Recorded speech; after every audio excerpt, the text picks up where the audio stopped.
Huckabee, in Afghanistan, the Taliban is strengthening. Attacks are on the rise and thousands more civilians have been wounded or killed. Much of the Taliban surge can be attributed to the withdrawal of U.S. forces there.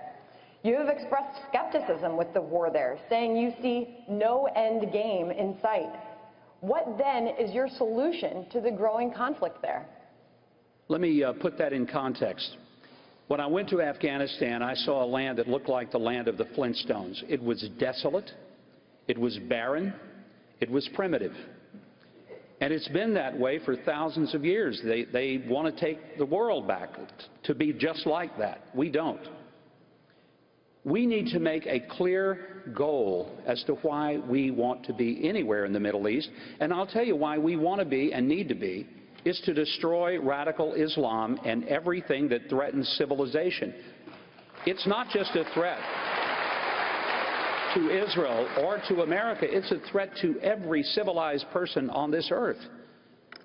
And we need to be equipping not only the Kurds in Iraq, we need to be making sure that those who are willing to fight radical Muslims will do it, but we need to never ever spend a drop of American blood unless there is a clearly defined goal, and we can't make sure we win unless we have a military that's the strongest in the history of mankind. We've got to rebuild our Navy. It's the smallest Navy we've had since 1915, when my grandfather got on a destroyer in World War I when he was in the U.S. Navy. We've got young men in Air Force B-52s, one in particular, he's flying a B-52 that his father flew in the 80s and his grandfather flew in the 50s. Those planes are older than me. We've got to have a military that the world is afraid of.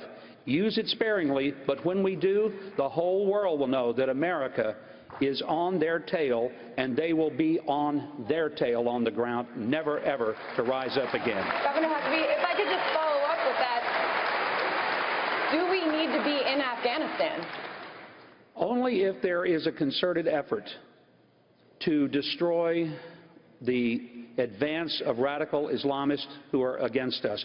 As far as what are we going to make it look like, frankly, I don't know what we can make it look like.